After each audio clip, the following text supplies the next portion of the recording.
দাদা, আমি শুনেছি কিছু গুনাহ খুবই বড়, যা করলে আল্লাহ খুব রাগ করেন। এমন 10টি গুনাহ সম্পর্কে আপনি আমাকে আজকে বলবেন? হ্যাঁ নাথি, আল্লাহ ও তার রাসূল সাল্লাল্লাহু আলাইহি সাল্লাম কিছু গুনাহকে বিশেষভাবে সতর্ক করেছেন। চলো আমি তোমাকে 10টি কবিরা গুনাহ সম্পর্কে বলি। 1 নাম্বার শিরিক করা, আল্লাহর সাথে কাউকে শরীক করা। শিরিক মানে কি দাদা?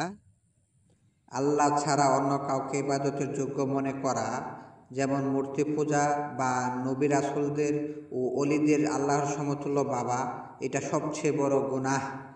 2 নাম্বার জিনা করা। দাদা, জিনা করা কি? এটা তো বুঝতে পারলাম না। অবৈধ যৌন সম্পর্ক স্থাপন করা, ইসলামে এটি ভয়ঙ্কর অপরাধ এবং এটাই হলো জিনা।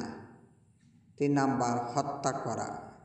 কাউকে অন্যায়ভাবে হত্যা করলে? হ্যাঁ, আল্লাহ বলেন, কেউ যেন কোনো প্রাণীকে হত্যা করলে সে সমগ্র মানবজাতিকে হত্যা করল। সূরা মায়েদা আয়াত 32। 4 নাম্বার সুদ খাওয়া।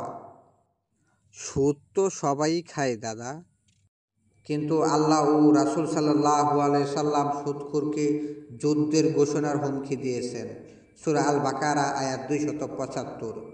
5 নাম্বার অন্যর্থের সম্পদ গ্রাস করা। এটা আবার কিভাবে হয়? এতিম বা অসহায়ের সম্পদ অন্যায়ভাবে ভোগ করা। আল্লাহ বলেন, যারা এতিমের সম্পদ অন্যায়ভাবে খায় তারা আগুনে ভক্ষণ করে।